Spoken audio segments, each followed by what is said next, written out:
नमस्कार दोस्तों, आपका स्वागत है मेरे YouTube चैनल मैथमेटिक्स 2.0 में।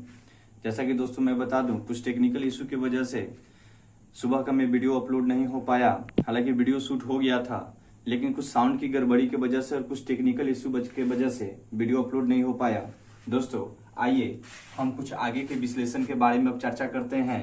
दोस्तों हमने आपको नंबर फैमिली के बारे में पढ़ाया, साथ ही साथ हमने कल सिंबल के बारे में भी कुछ आपको विश्लेषण दिया।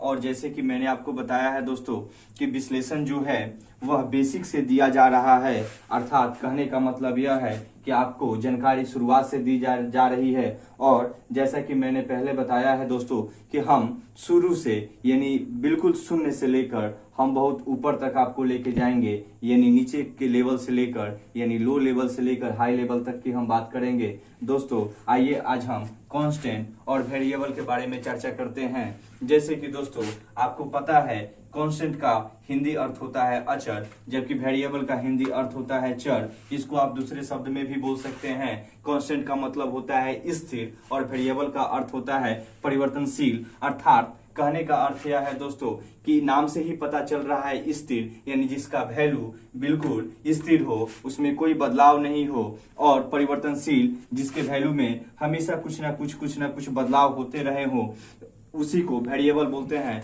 दोस्तों अगर हम परिभाषा की बात करें तो इसको हम परिभाषित कर सकते हैं। जैसे कि मैं आपको सबसे पहले जो इन दोनों के बीच का जो कंपैरिजन है, जो कंपेयर है, हम आपको परिभाषा से आपको हम बताने जा रहे हैं। दोस्तों कोशिश है और हमें उम्मीद है कि आपको यह वीडियो अच्छा लगेगा और आपको समझ में भी आएगा। आइए दोस्तों हम चर्चा करते हैं इसके डिफिनेशन के बारे में। जैसे कि दोस्तों हम इसको लिख सकते हैं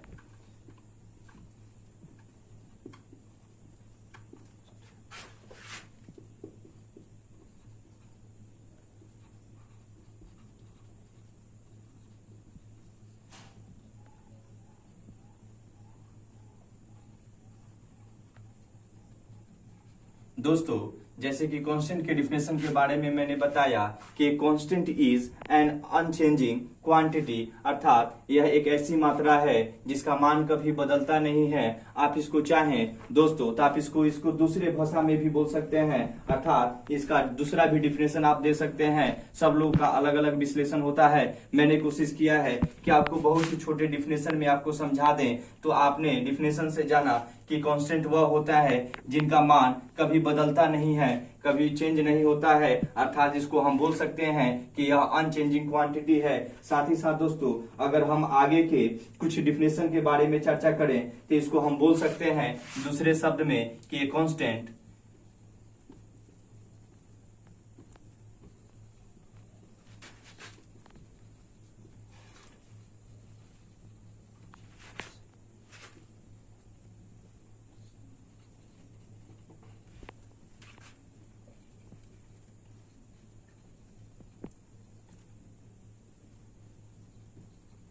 अर्थात दोस्तों a constant does not change it's value and remains same. कहने का मतलब यही है दोस्तों, इसका भी तात्पर्य वही है जो हमने फर्स्ट विश्लेषण के बारे में यानी फर्स्ट परिभाषा के बारे में बताया, उसको हम बस दूसरे शब्द में इसको विश्लेषण कर दिए हैं कि constant does not change it's value and remains same. कहने का अर्थ दोस्तों यह है कि अचर जो होता है, अचर जो राशियां जो होती हैं जिनका मान कभी बदलता नहीं है और इनके मान में हमेशा स्थिरता बनी रहती है और इसके मान में कभी भी कोई परिवर्तन नहीं होता। और अगर इसको आगे थोड़ा सा विश्लेषण करें दोस्तों तो इसको हम यानी लिख सकते हैं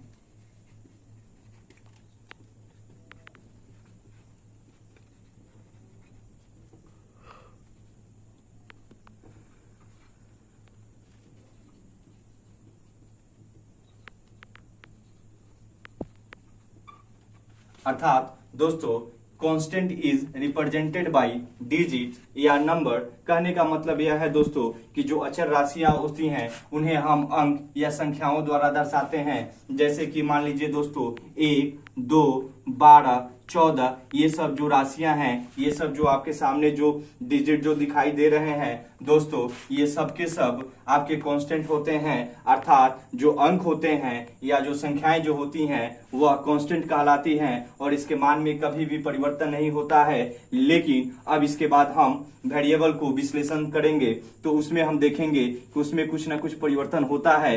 दोस्तों हमें उम्मीद है कि आपको अच्छे से ये समझ में आया होगा। मैं आपको एक बार फिर से रिवीजन करवा दूं। कांस्टेंट यानी जो अचर राशियां होती हैं वह उनके मान में कभी परिवर्तन नहीं होता, यानी वह अनचेंजिंग क्वांटिटी होती है। साथ ही साथ दोस्तों इसके वैल्यू में कोई बदलाव नहीं होता और साथ ही साथ इसका जो मान होता है वह हमेशा सेम रहता है, यानी एक जैसा रहता है। और अगर रिप्रेजेंट यानी दर्शाने की बात की जाए दोस्तों तो इसको हम डिजिट यानी अंकों द्वारा या नंबर संख्याओं द्वारा दर्शाते हैं। एग्जाम्पल आपके सामने दिया हुआ है। दोस्तों आइए अब हम वेरिएबल के बारे में चर्चा करते हैं कि वेरिएबल में क्या क्या होता है। वेरिएबल जैसा कि दोस्तों नाम से ही आपको पता चला कि चर राशि यानी परिवर्तनशील, अर्थात हम इसको बोल सकते हैं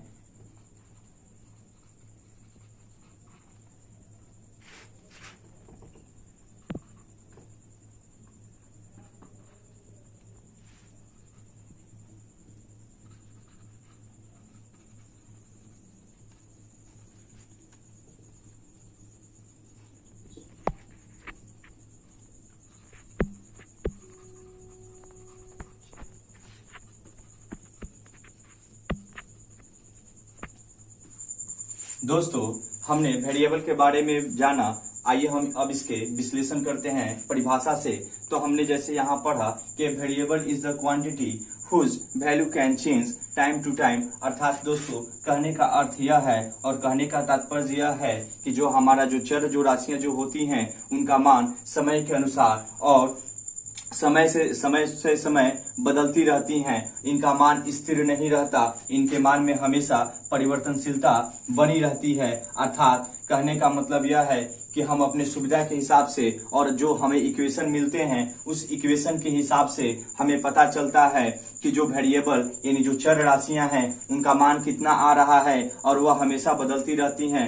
दोस्तों अगर रिप्रेजेंटेशन की बात करें यानी दर्शाने की बात करें दोस्तों, तो आइए मैं आपको बताता हूं कि इसको हम कैसे दर्शाते हैं। यानी कहने का मतलब यह है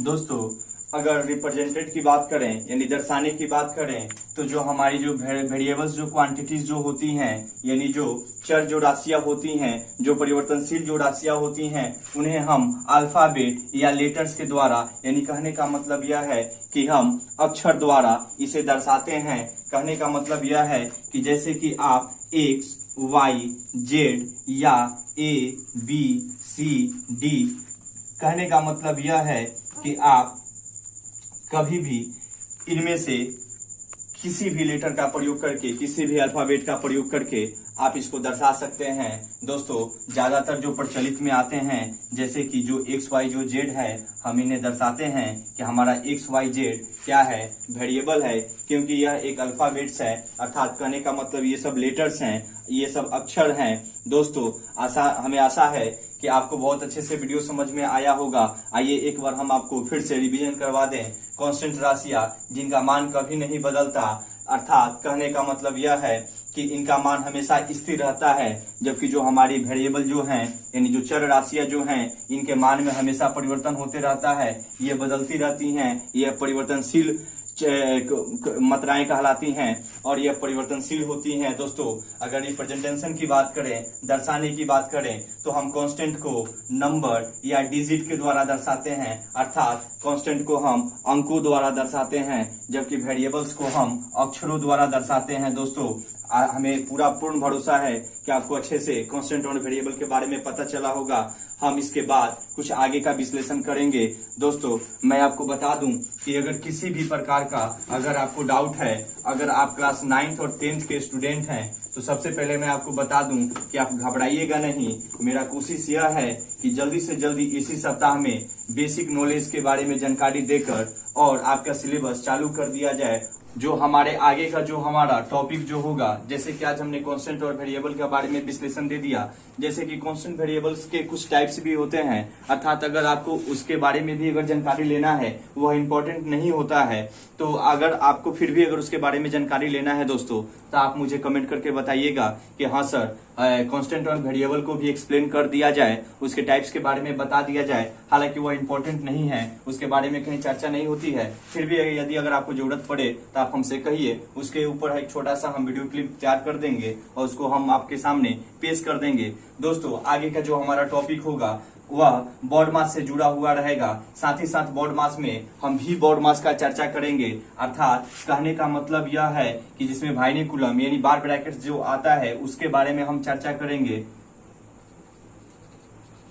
और साथ ही साथ दोस्तों साइन चेंजिंग के बारे में हम चर्चा करेंगे कि after equal and before equal. और साथ ही साथ दोस्तों हम कुछ इक्वेशंस, जैसे कि आज हमने कांस्टेंट वेरिएबल पढ़ा, तो हम इक्वेशंस से जोड़ के उसको और अच्छे से समझेंगे, यानी समीकरण से जोड़ के उसको समझेंगे और अच्छे से। साथ ही साथ दोस्तों जैसे ही ये सब टॉपिक अगर खत्म हो जाता है, जिसमें हमारा बॉड मास रहेगा, साथ ही साथ साइन चेंजिंग का कुछ विश्लेषण रहेगा, साथ ही साथ दोस्तों साइन चेंजिंग के अलावा जैसे कि मेंसुरेशन से कुछ ऐसे टॉपिक्स और लगभग में जो इंपॉर्टेंट जितने सारे टॉपिक्स रहेंगे उसके बारे में विश्लेषण, और साथ ही साथ हम फिगर और शेप के बारे में तथा उसके फॉर्मूला के बारे में डील करेंगे। उसके बाद ज्योमेट्री में जाएंगे। और दोस्तों हम सबसे पहले कोशिश ये करेंगे कि बॉड मास और साइन चेंजिंग और साथ ही साथ इसके से जुड़े जो आपकी इक्वेशंस जो हैं, जिसमें एक्स और वाई यानी वेरिएबल टर्म्स के चर्चा होगा, उसके बारे में विश्लेषण दे दिया जाए। आप लिंक से जुड़े रहें। मैंने बताया है आपको कि हम आपको बेसिक जानकारी दे रहे हैं, हम आपको शुरुआत से जानकारी दे रहे हैं और यह लेवल हम लोगों का बहुत ऊपर तक जाने वाला है। और यदि आप कंपटीशन से जुड़े छात्र हैं तो दोस्तों मैं आपको बता दूं कि आप मैथ या रीजनिंग से रिलेटेड जो भी क्वेश्चन जो आपको डाउट होते हैं, आप हमें मैसेज करके, दोस्तों ये मेरा व्हाट्सएप नंबर है, आपको किसी भी प्रकार का अगर कोई डाउट है, मैं जो मैथ और रीजनिंग से जुड़े हुए जो भी आपको डाउट हैं, आप हमारे नंबर पे मैसेज करके पूछ सकते हैं। और कोशिश रहेगी कि आपको जो भी विश्लेषण दिया जाएगा बहुत ही अच्छे रूप से विश्लेषण दिया जाएगा। अगर आपने पुराने वीडियो को और पिछले वीडियो को, जिसमें हमने नंबर ट्री के बारे में बात किया था, जिसको हमने एक्सप्लेन किया था, विश्लेषण दिया था, अगर आपने उसको नहीं देखा है तो आप लिंक पे जाकर उसे देख लीजिए। और दोस्तों मैं जैसे कि मैंने बताया है कि जो हमारा 2 दिन जो होगा यानी सैटरडे संडे, वह कंपटीशन के बच्चों के लिए होगा। अर्थात कहने का मतलब यह है जो मैथ और रीजनिंग से जो रिलेटेड जो भी डाउट हैं, और साथ ही साथ मैंने हिस्ट्री में जैन धर्म के बारे में आपको पढ़ाया है और इसके बाद हम बौद्ध धर्म के बारे में चर्चा करेंगे। अर्थात किसी भी टॉपिक पे अगर आपको डाउट है तो आप हमसे बेहिचक इस नंबर पे व्हाट्सएप करके आप अपना डाउट क्लियर कर सकते हैं। चलिए दोस्तों बहुत बहुत धन्यवाद। और मैं आपको बता दूं फिर से एक बार कि आप चैनल को सब्सक्राइब जरूर करें और अपने दोस्तों में शेयर करें और मुझे जरूर बताएं कि आपको यह वीडियो कैसा लगा।